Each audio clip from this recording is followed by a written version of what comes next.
Hello बच्चों, अपन law Dalhousie की विलय नीति पढ़ रहे थे। अब अपन आगे पढ़ेंगे उसके आगे कि किस प्रकार से एक नए शासन की उन्होंने स्थापना कर ली थी। व्यापार से आते आते यहाँ तक है और कंपनी बनाने के पश्चात किस प्रकार से अन्य जो प्रेसिडेंसी थी उनके अंदर उन्होंने अपने हाथों में शासन पर नियंत्रण लिया, वो अपन इसमें पढ़ेंगे।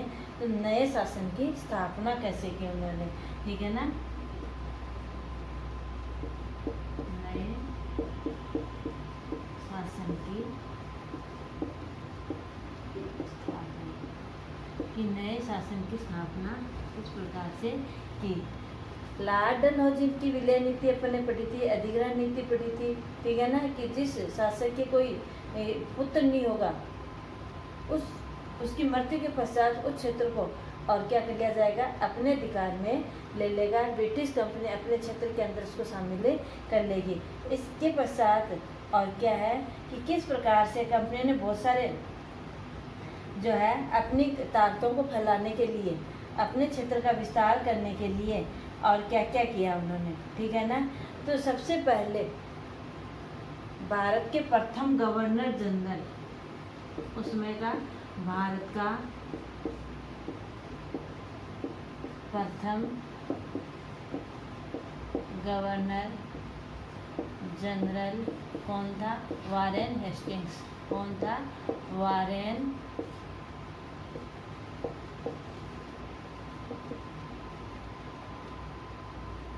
हेस्टिंग्स।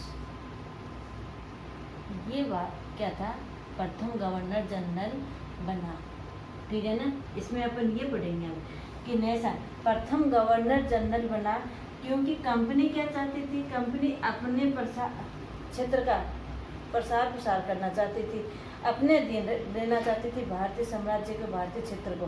तो उस क्षेत्र को अपने अधीन लेने के लिए, अपनी ताकतें फैलाने के लिए और उसने क्या क्या उपाय किए, ठीक है। जिस समय वारेन हेस्टिंग्स भारत में आया था, गवर्नर जनरल नहीं था, जिस समय वारेन हेस्टिंग्स भारत में आया था, आते आते कंपनी ने न केवल बंगाल, बम्बई और मद्रास की सत्ता क्या कर चुकी थी, हासिल कर चुकी थी। जिस समय वारेन हेस्टिंग्स भारत के अंदर आया था उस समय और जो कंपनी थी वो कौन कौन से क्षेत्र के ऊपर, बंगाल, मद्रास और मुंबई, बंगाल, मद्रास और बम्बई। आज तो उसको मुंबई के नाम से जाना जाता है, उस समय क्या थी, मुंबई है ना, बम्बई, ठीक है ना। तो इस क्षेत्र के ऊपर क्या कर चुके थे, इनके ऊपर अपनी सत्ता हासिल कर ली थी।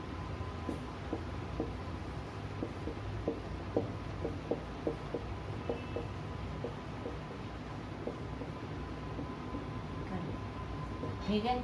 अगर अपन भारत की बात करें, पश्चिम बंगाल, ठीक है ना, ये पश्चिम बंगाल और यहाँ पे मद्रास और यहाँ पे मुंबई, तो इन क्षेत्रों के ऊपर और क्या है, उन्होंने अपना कब्जा जमा लिया था, ठीक है।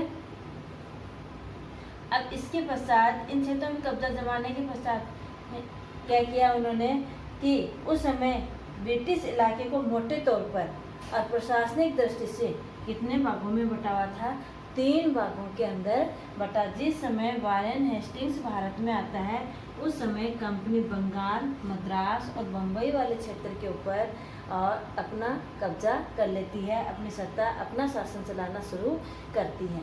अब जो अंग्रेजी कंपनी थी, ठीक है ना, ब्रिटिश जो इलाके थे, क्या थे, ब्रिटिश इलाके। अब ये ब्रिटिश इलाके जो थे वो 3 प्रेसिडेंट के अंदर क्या थे, विभाजित थे, ठीक है ना। तो मोटे तौर पर प्रशासनिक इकाइयों में ये बटे हुए थे। ब्रिटिश इलाके प्रशासनिक इकाइयों में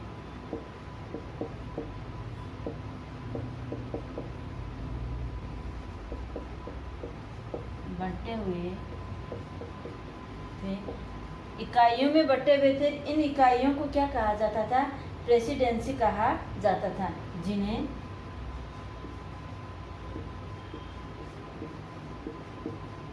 प्रेसिडेंसी कहा जाता। ठीक है। ब्रिटिश इलाके जो थे वो किस में बटे हुए थे? प्रशासनिक इकाइयों में बटे थे। उन प्रशासनिक इकाइयों को क्या कहा जाता था? प्रेसिडेंसी कहा जाता। 3 बातें समझ में आ गई। भारत का गवर्नर जनरल वारेन हेस्टिंग्स था। जिस समय वारेन हेस्टिंग्स भारत में आता है उस समय बंगाल, मद्रास और बम्बई क्या करते हैं? अपनी सत्ता यानी उस क्षेत्र के ऊपर अपना शासन कायम कर लेती हैं। और ब्रिटिश इलाके से यानी ये जो कई इकाइयों में बटी हुई थी उन इकाइयों को क्या कहा जाता था? प्रेसिडेंसी कहा जाता था। उस समय जो प्रेसिडेंसी थी वो कितनी थी? उस समय 3 प्रेसिडेंसी थी। उस समय 3 प्रेसिडेंसी थी। कौन कौन सी थी? मद्रास, बम्बई और बंगाल।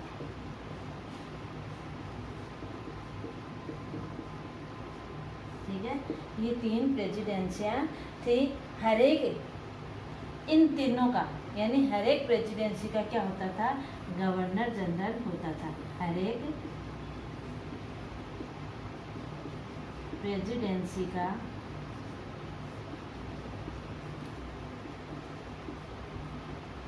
गवर्नर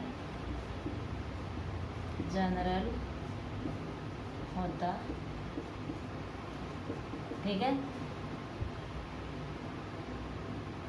ब्रिटिश इलाके 3 कई प्रशासनिक इकाइयों में बटे होते थे जिनको प्रेसिडेंसी कहा जाता था। 3 प्रेसिडेंसियाँ थी। कौन कौन सी थी? मद्रास थी और बम्बई थी और तीसरी कौन सी थी? बंगाल। प्रत्येक प्रेसिडेंसी का क्या होता था? एक गवर्नर जनरल होता था। ठीक है ना। सबसे ऊपर क्या होता था? यानी उस कंपनी यानी सबसे ऊपर और उस प्रेसिडेंसी का कौन होता था? गवर्नर जनरल होता था जो सबसे ऊपर होता था। वारेन हेस्टिंग्स ने अब इनमें भी तीनों कंपनियों में भी और सबसे ऊपर जो बनाया गया था वो कौन था? वारेन हेस्टिंग्स था। ठीक है ना। इस वारेन हेस्टिंग्स ने कंपनी के लिए क्या किए? कई प्रशासनिक सुधार किए जो अपन पढ़ेंगे। ठीक है ना। अब कई प्रशासनिक सुधार क्या कौन कौन से किए थे वो अपन देखते हैं।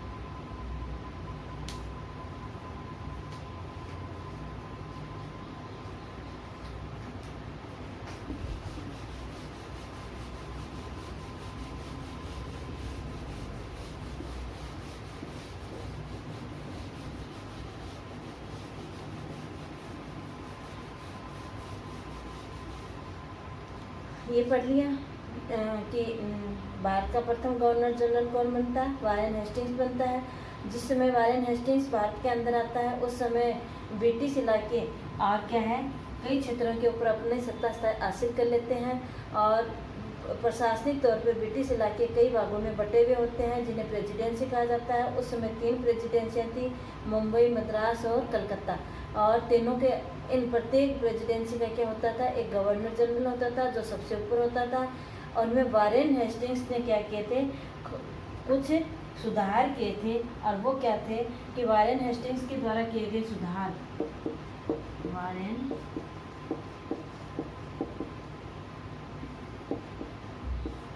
हेस्टिंग्स द्वारा किए गए सुधार। वारेन हेस्टिंग्स के द्वारा किए गए सुधार कौन से? 1775 के अंदर में क्या चालू की? एक नई न्याय व्यवस्था।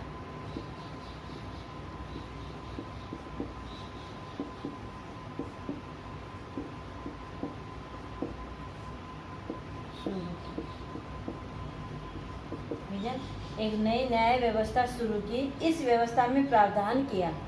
ठीक है ना। 1772 में एक नई न्याय व्यवस्था शुरू की। इस व्यवस्था में एक प्रावधान किया और प्रावधान ये किया कि 2 प्रकार की अदालतें होंगी। ठीक है ना। कि कितने प्रकार की अदालतें होंगी? न्यायालय बोल तो चाहे अदालत। ठीक है ना। 2 प्रकार की अदालतें होंगी, एक फौजदारी अदालत और दूसरी कौन सी होगी? दीवानी अदालत। ठीक है ना। तो इस न्याय व्यवस्था में क्या प्रावधान किए कि 2 प्रकार की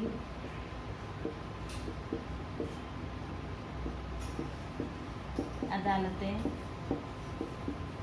होंगी। कौन कौन सी? एक,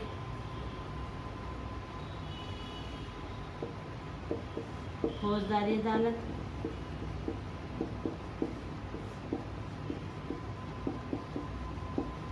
और दूसरी होगी दीवानी अदालत। ठीक है, फौजदारी अदालत और दीवानी अदालत। फौजदारी अदालत जो होती थी उसको किसको सौंपा जाता था? इसका जो प्रमुख होता था सबसे, ठीक है ना, वो कौन होता था? यूरोपीय जिला कलेक्टर को बनाया गया। ठीक है ना। तो दीवानी जो अदालतें थी, फौजदारी अदालतें किसके अधीन? काजी और मुफ्ती, काजी और मुफ्ती। फौजदारी अदालतों में कौन करेगा? काजी और मुफ्ती के अंतर्गत थी। ठीक के अंतर्गत, ठीक है। और दीवानी अदालतें कौन होती थी? यूरोपीय, कौन होता था? यूरोपीय जिला कलेक्टर,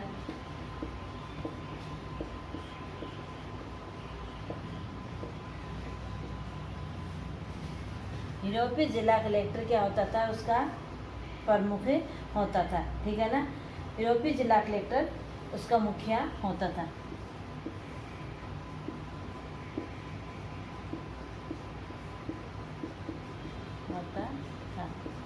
अब देखो, यूरोपीय जिला ये दोनों भी, काजी और मुफ्ती भी दोनों किसके अधीन कार्य करते थे? इस जिला कलेक्टर के अधीन कार्य करते थे। यूरोपीय जिला कलेक्टर के अधीन कार्य करते थे।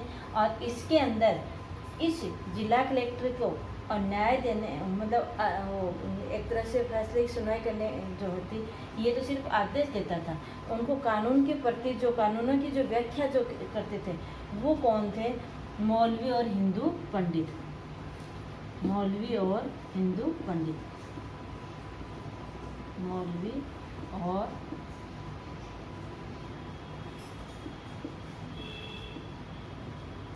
हिंदू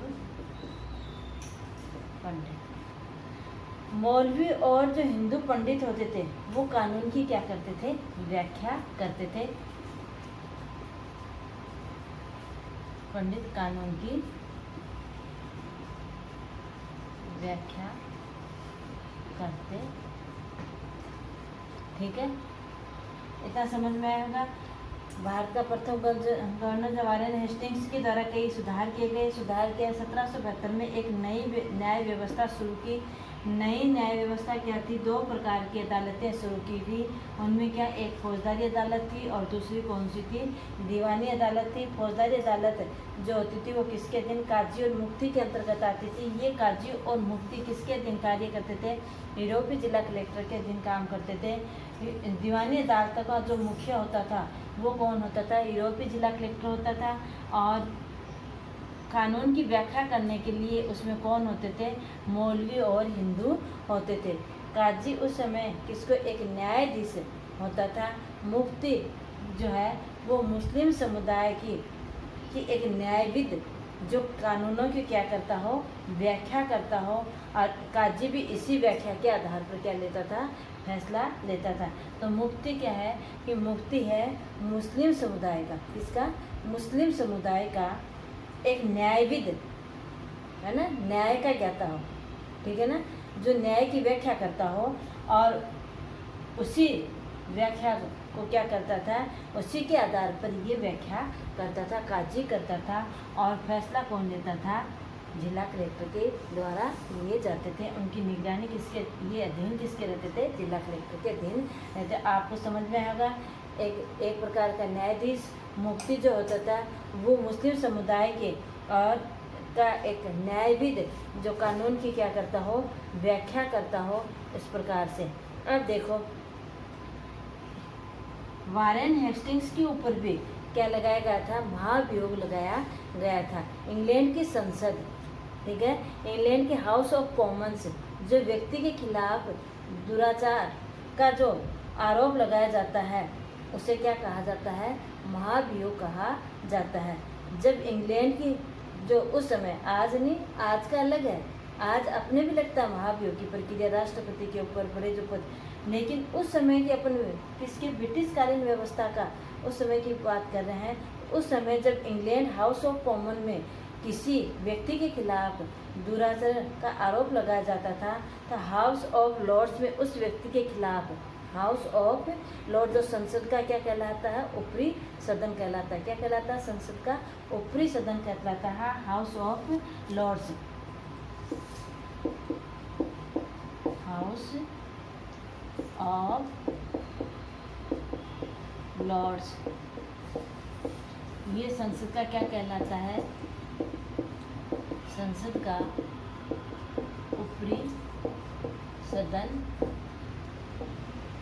कहलाता है। अगर न्याय करते समय मान लीजिए किसी प्रकार के दुराचरण का आरोप उसके ऊपर लगाया जाता है तो दुराचरण का आरोप लगाने के लिए, ठीक है ना, हाउस ऑफ कॉमन्स में किसी व्यक्ति के खिलाफ अगर दुराचार का आचरण का मुकदमा लगाया जाता है तो हाउस ऑफ लॉर्ड्स उस व्यक्ति के खिलाफ क्या चलाती है? मुकदमा चलाती है। इसे क्या कहा जाता है? महाभियोग कहा जाता है। महाभियोग। तो महाभियोग उस समय किसके द्वारा लगाया जाता था? किसके द्वारा? हाउस ऑफ लॉर्ड जो संसद का क्या कहलाता है? ऊपरी सदन कहलाता है। और ये किसके द्वारा? हाउस ऑफ कॉमन्स में, है ना, किसी व्यक्ति के दुराचरण के खिलाफ ये आरोप लगाया जाता था। अब अपन देखो वारेन हेस्टिंग्स के ऊपर भी महाभियोग का मुकदमा चला है, लेकिन बाद में उसको क्या कर दिया गया था? बरी कर दिया गया था। अब देखो इसके पश्चात ये शुरुआत होने के पश्चात 1773 के अंदर और क्या है, 1772 में वारेन हेस्टिंग्स ने न्यायिक व्यवस्था में सुधार करने के लिए ये दो अदालतों से बनाई है। आज भी अपने देश में इन्हीं अदालतों के माध्यम से न्यायिक फैसले लिए जाते हैं। एक फौजदारी मामले और दूसरे कौन से होते हैं? दीवानी मामले। अब देखो उसके पश्चात 1773 के अंदर 1773 में रेगुलेटिंग 1773 में रेगुलेटिंग एक्ट, कानून, एक्ट यानी कानून, 1773 में रेगुलेटिंग एक्ट बनाया गया।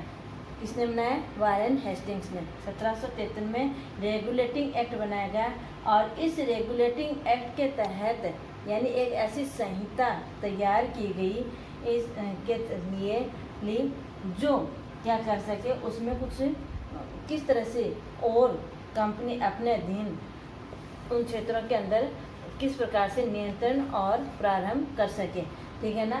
अब उसके अंदर क्या है कि बंगाल का जो गवर्नर जनरल, मैंने बताया 3 प्रेसिडेंसी थी, उनमें बंगाल का शासन गवर्नर, बंगाल का शासन, बंगाल के शासन के लिए अब देखो 4 सदस्य वाली एक परिषद का गठन कर दिया गया। 1773 के रेगुलेटिंग एक्ट के अंदर 4 सदस्य वाली एक परिषद का गठन कर दिया। इस 4 सदस्य वाली जो परिषद थी उसमें कौन कौन होता था? बंगाल का शासन गवर्नर जनरल और गवर्नर जनरल तथा 4 अन्य सदस्य तथा 4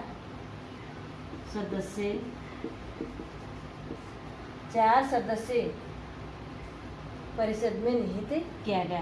इस परिषद का में जो निर्णय लिया जाता था वो कैसे लिया जाता था? बहुमत के आधार पर लिया जाता था, ठीक है। दूसरी विशेषता है रेगुलेटिंग एक्ट की कि मद्रास तथा मुंबई को, मद्रास तथा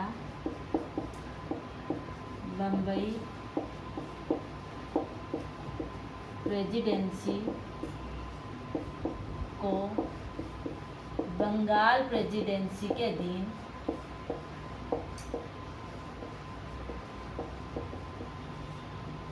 बंगाल प्रेसिडेंसी के अधीन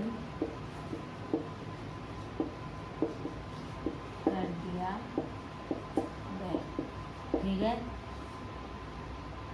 तीनों प्रेसिडेंसी का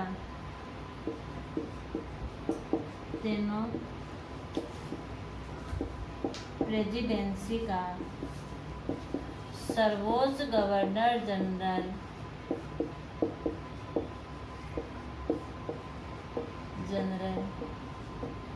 वारेन हेस्टिंग्स को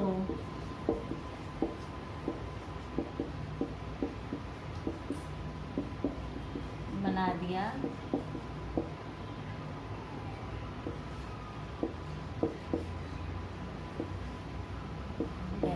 ठीक है। चौथा है कलकत्ता में एक सर्वोच्च न्यायालय की, ठीक है ना, कलकत्ता में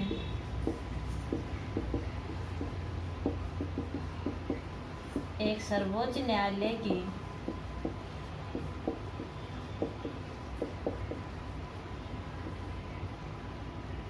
कलकत्ता में एक सर्वोच्च न्यायालय की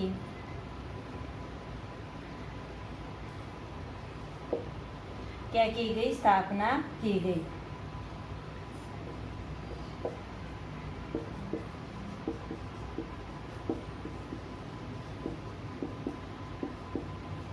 सर्वोच्च न्यायालय की स्थापना की गई। पांचवी विशेषता है कि कलकत्ता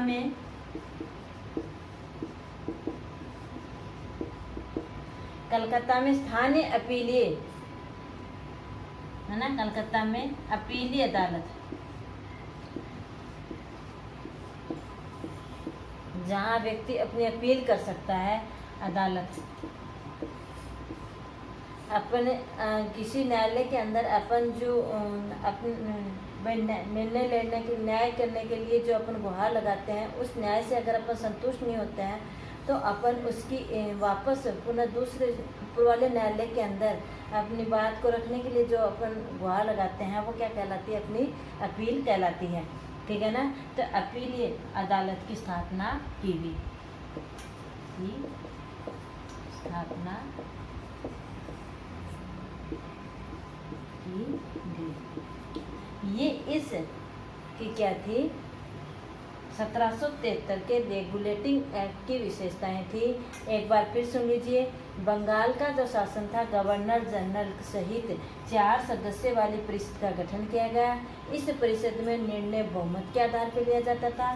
दूसरा, जो तीनों प्रेसिडेंसी थी वो अब उन तीनों में सर्वोच्च कौन सी प्रेसिडेंसी बना दी गई, बंगाल बना दी गई। मद्रास और बम्बई दोनों इनके अधीन काम करेंगी। और तीनों प्रेसिडेंसियों का, वैसे तो हर एक प्रेसिडेंसी का क्या होता था, गवर्नर जनरल होता था, लेकिन तीनों प्रेसिडेंसियों का सर्वोच्च गवर्नर जनरल, अगर मान लीजिए कोई और भी इनसे निर्णय लेना तो कौन लेगा, Warren Hastings. Governor general Warren Hastings को बना दिया गया। और कलकत्ता के अंदर एक सर्वोच्च न्यायालय की क्या कर दी गई, स्थापना कर दी गई। और कलकत्ता में ही क्या है, अपीलीय अदालत की स्थापना कर दी गई। इस प्रकार से 1773 के एक्ट के द्वारा और कंपनी के कार्यों में ब्रिटिश संसद का, यानी वहाँ से ब्रिटिश जो संसद थी उससे और क्या होना शुरू हुआ, हस्तक्षेप और नियंत्रण प्रारंभ शुरू हो गया। और भारतीय सत्ता के ऊपर और धीरे धीरे अपना कब्जा जमाने लगे। तो अपने पढ़ा किस प्रकार से 1600 ईस्वी के अंदर, और उन्होंने व्यापार के लिए एलिजाबेथ से अनुमति ली थी। और यहाँ से अनुमति लेने के बाद में लंदन से अनुमति मिलने से पश्चात और भारत से व्यापार की अनुमति लेने के बाद में और कंपनी की स्थापना की। और बंगाल वाले क्षेत्र से लेकर के किस प्रकार से उन्होंने अपने क्षेत्र शासन की स्थापना करते गए और नियम और एक्ट बनाने शुरू कर दिए। ये तो आपकी बुक के अंदर 2 ही उदाहरण दे रखे हैं और बहुत से एक्ट उनके द्वारा पारित किए गए थे। अगर आपको कहीं अब इनमें समझ में नहीं आता है तो आप कमेंट बॉक्स में लिख करके पूछें। इसी के साथ आपका दूसरा चैप्टर जो है वो ख़त्म होता है। इसके अंदर कि क्या था कि ईस्ट इंडिया कंपनी एक व्यापारिक कंपनी के बढ़ते बढ़ते भौगोलिक उपनिवेशिक शक्ति बन गई थी, ठीक है ना। व्यापार के साथ साथ और उसने भौगोलिक रूप से भी और औपनिवेशिक रूप से क्या है, शासन सत्ता हासिल करनी शुरू कर दी थी। और 1857 के तक भारतीय उपमहाद्वीप के 63% भाग पर, 1857 के बाद तक 63% भाग पर और 78% आबादी पर कंपनी ने अपना सीधा शासन स्थापित कर लिया। अब देखो यहाँ ये कलकत्ता में यहाँ के पश्चात उसने ब्रिटिश संसद ने सीधा अपना नियंत्रण स्थापित कर लिया। अगर आपको कहीं समझ में नहीं आया तो आप कमेंट बॉक्स में लिख करके ज़रूर पूछें। धन्यवाद।